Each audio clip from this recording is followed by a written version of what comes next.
Auburn needs to do some pretty big things to address some pretty crucial positions.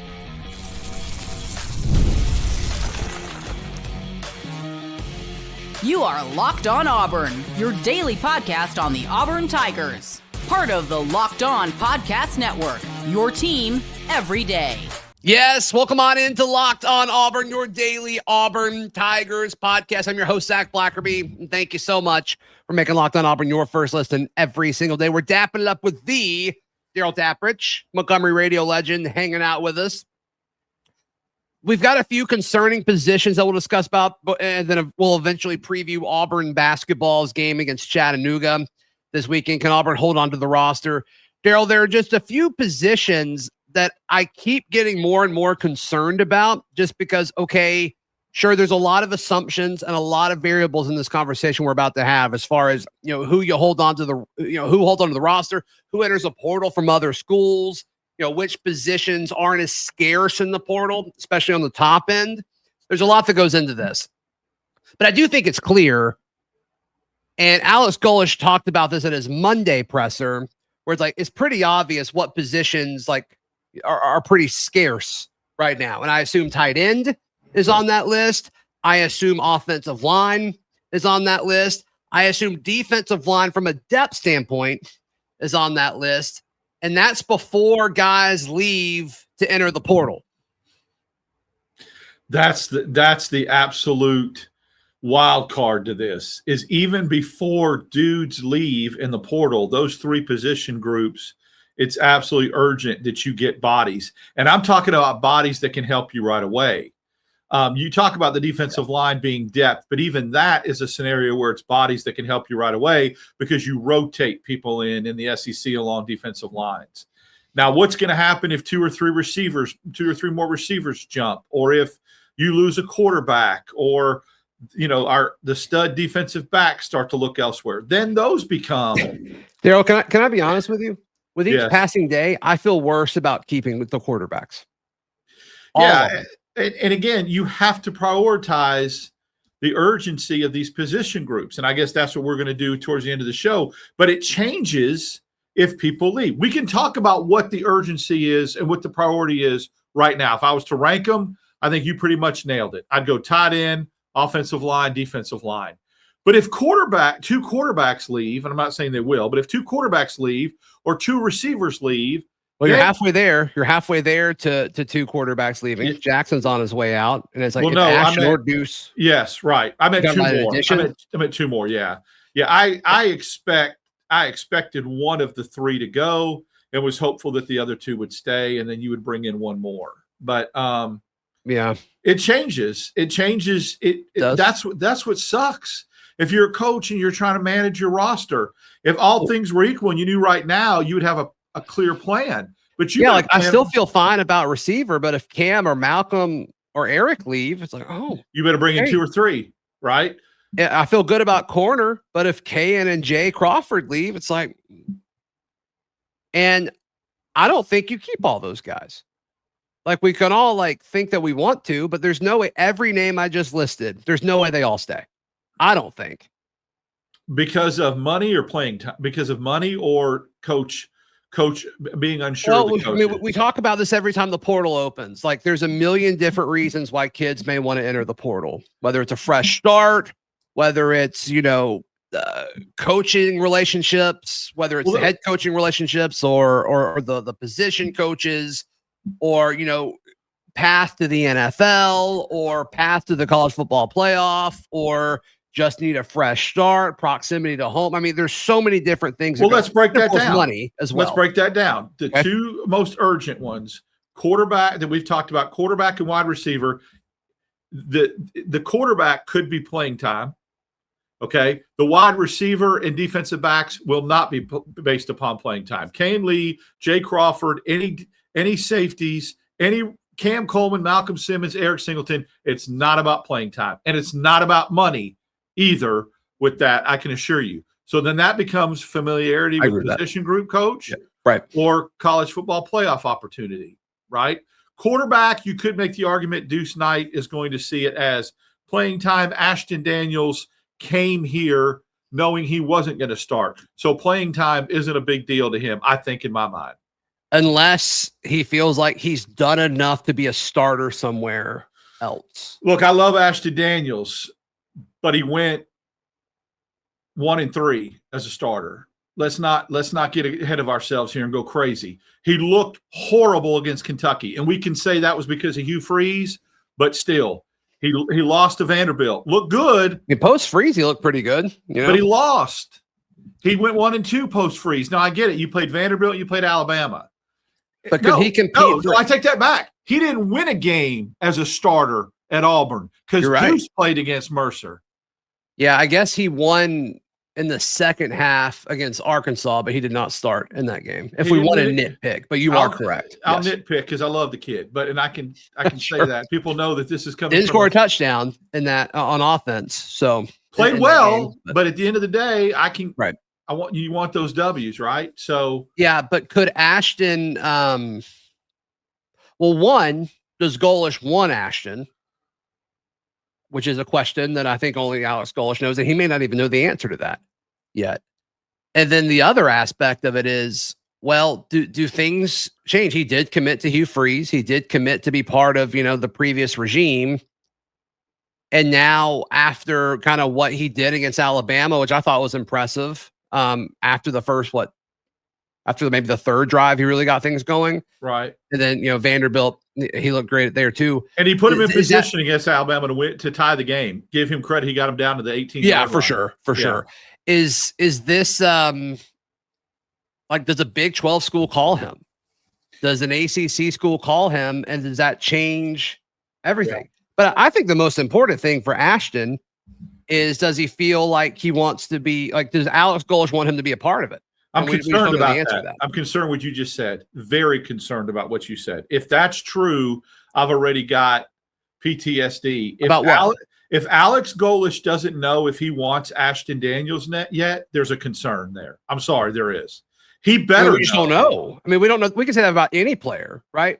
I mean, to some extent. Obviously, he has enough. Right? Yeah, but he has enough data and enough proof of concept and enough to look at film to see whether or not he wants him to be in this quarterback room. I'm not saying wants him to be a starter. I'm saying wants him to be on this roster in that quarterback room. And if he doesn't, I'm concerned about his evaluations. He's got a pretty decent track record. Yeah. And he may be looking for different things in a quarterback. I don't know what that would be. And also, once again, is Ashton okay being a backup, whether it's to Deuce, whether it's to somebody they bring in through the portal? I don't know. I feel like he may feel like he's done enough to be the guy somewhere else. You want to hear something really strange? And I'm just going to go out on a limb, and this is just purely speculation, but it is based on a little bit. I think the dynamics of what you just said is unique, because I think Ashton Daniels would not have a problem being back up to Deuce Knight.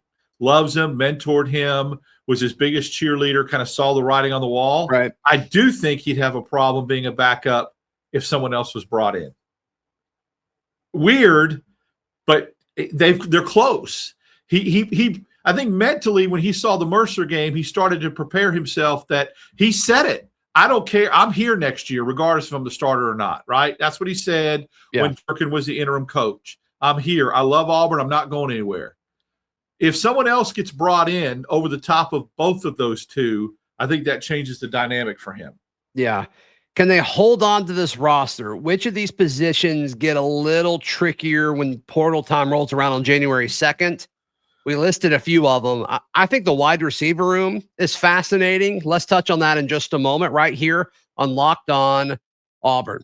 Today's show brought to you by our friends at Rougiette. I mean, well, let's talk about something most men don't bring up and absolutely should. Stress from work, money, life. It doesn't just switch off at night.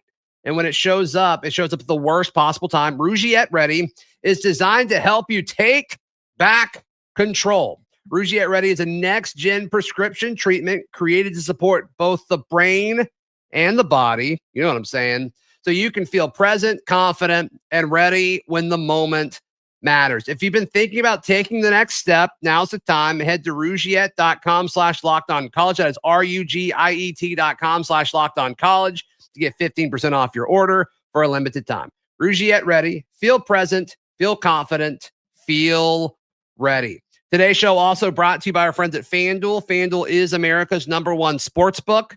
Live betting is the way to go with FanDuel right now, especially as the college football playoff is pretty much here, as well as the NFL season really, really heating up as Patriots Bills. Huge this weekend. Live betting's the best when the game starts to shift, a receiver gets hot, a defense tightens up. We all know different things can change a game. So if you want to be right in the middle of the action this season, visit FanDuel.com and place your NFL live bets all season long. FanDuel, the game that moves fast, and so can you.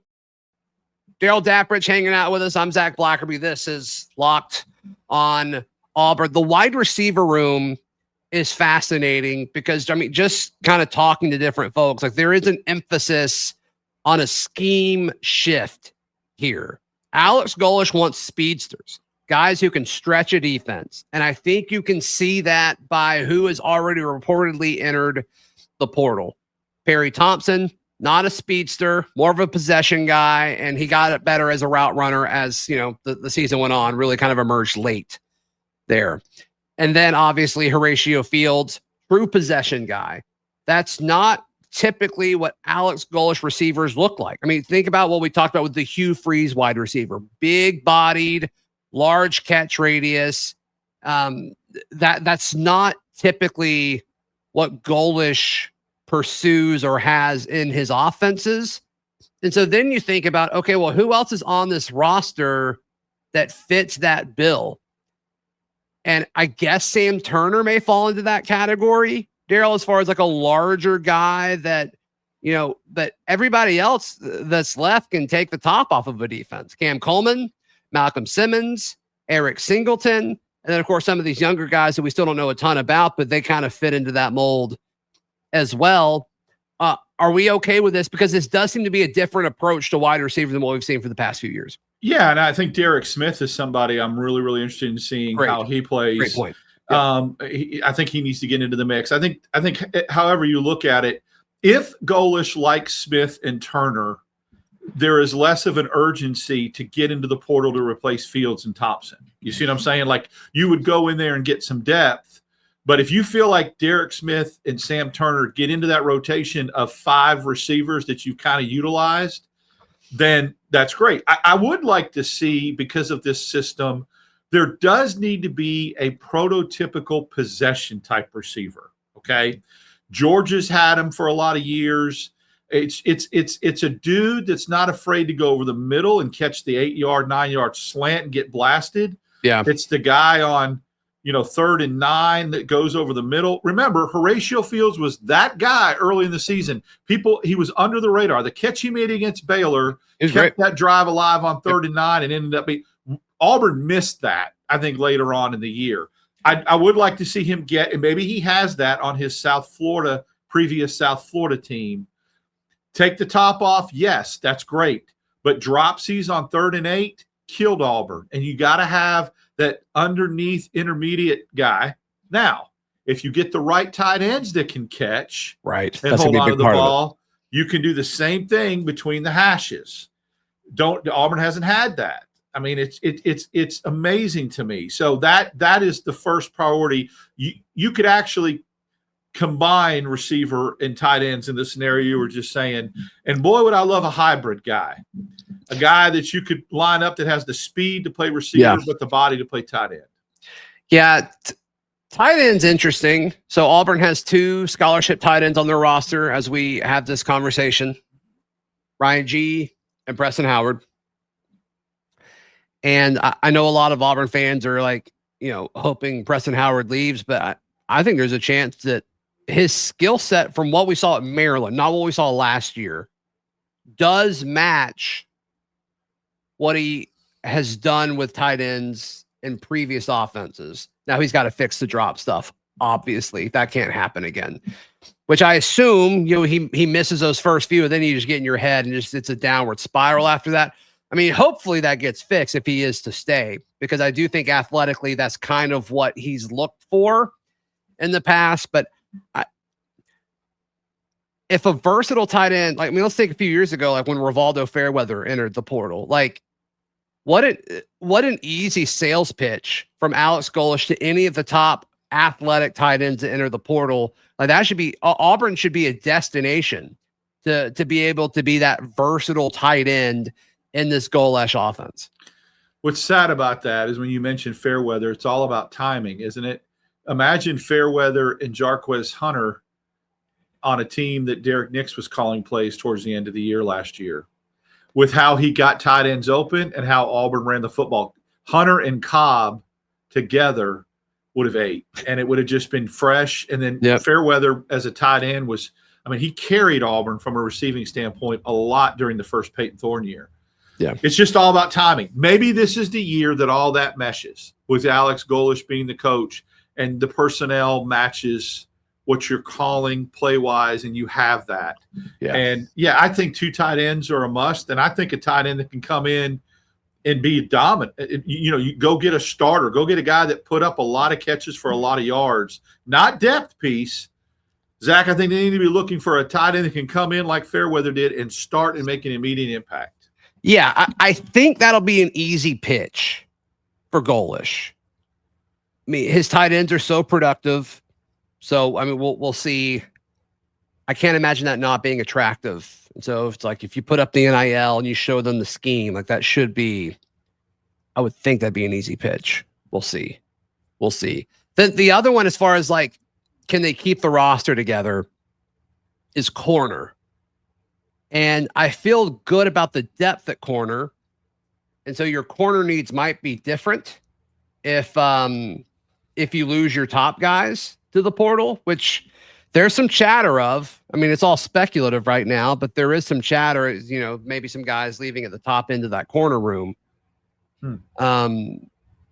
Which, I mean, if Jay Crawford leaves, I will be beside myself. We are so different. I'm going to just have a full-on melt if that happens. Love Jay Crawford. It's the most least concerning. I'm not an iota concerned about the DB room, and here's why. Yes, it would stink to lose Crawford. That is a position that Auburn can go out into the portal and replace dudes. Crawford might be not Jay Crawford. Right. He's the only guy he's the other guy that's probably irreplaceable. But from going out and getting a starter or getting a guy that gets in the rotation, Auburn has become and has had a reputation under Harsin, even under Freeze, of putting corners in the league.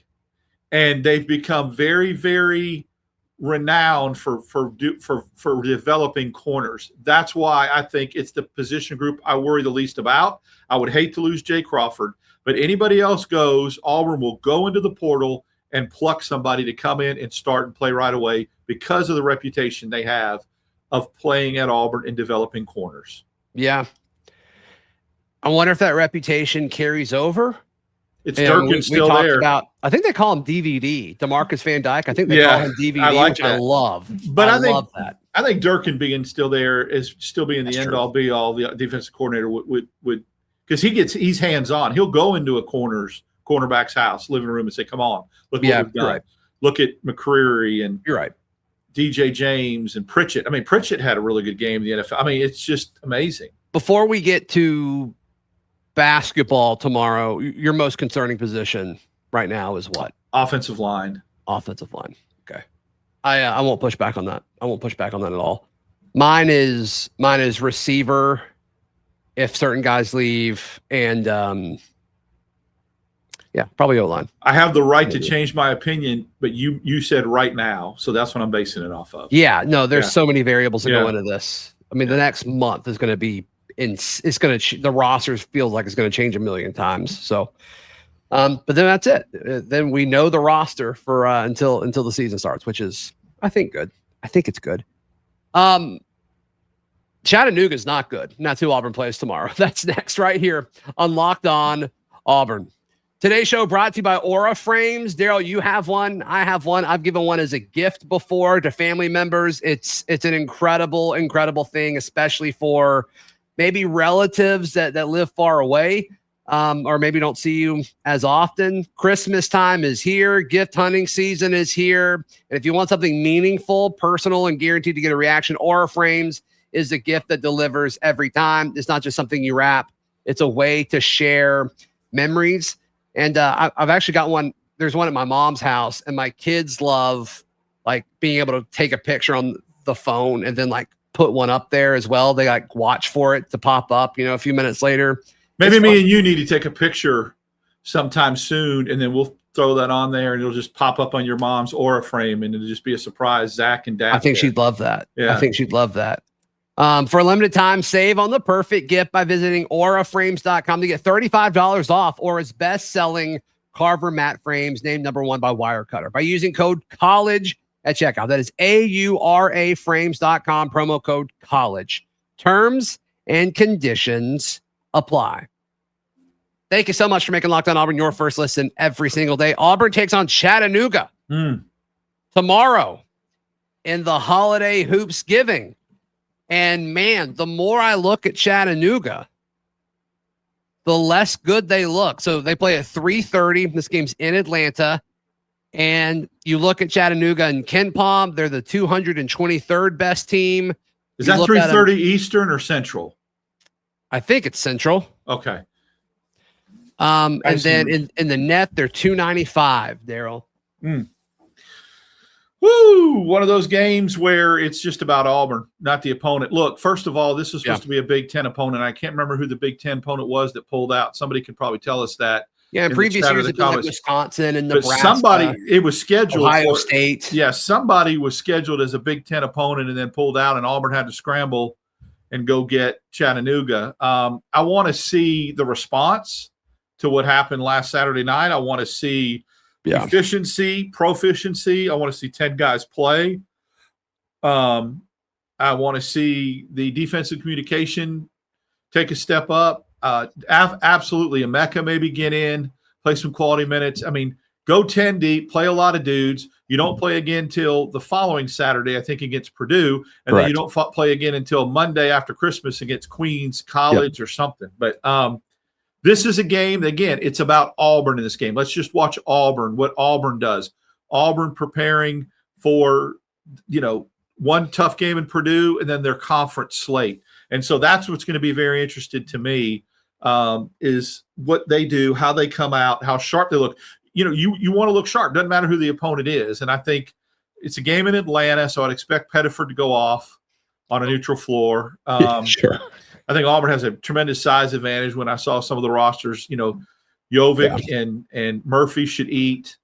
I want to see Freeman have a game where he breaks out a little bit. He showed flashes, but he's been a little bit quiet. Yeah, early on, it's like, can he be the third scorer? And then as of late, that's been Overton. So who's that third scoring option? That's a good point. I got a little tidbit. I had a guy sitting next to me that was in media row that does all the stats, and he's not. I mean, does all the data and all the stats for McKale Center. He does it for more than just Arizona. And we were talking about stuff, and as the game was going on, he kind of tapped me and he said, "I'm hearing all this stuff about Keyshawn Hall. That dude's got a prototypical NBA body. There's your next NBA player." And he pointed to Elijah Freeman. And I said, "Well, just wait. I mean, he'll show flashes. Got moments. But the consistency needs to be there. And a game like Chattanooga is one where he could go off, Zach. Get 20. Let's go." Yeah, that's just a physical mismatch. And that's what he did in the first stretch of the season, where it was against teams where he should be able to physically dominate. He's done that. But I like that you say this game's about Auburn, because it is. Yeah. I mean, Chattanooga, they've lost to St. Mary's, UNLV, FGCU. I don't even know. Florida Gulf Coast. I think they lost to Southeast Missouri too. Southeast Missouri, Tennessee State, which Tennessee is a state. So that's good. That is good. This game doesn't need to be close, right? And so how does Auburn bounce back? Like you said, last time they got punched in the mouth, they bounced back. It was the next day. It was against a good opponent. This one they've got a week later. It's against a not good opponent. So I don't really know what we're going to be able to learn tomorrow about this team. I think if we learn anything, it'll be bad, actually, if they were to struggle.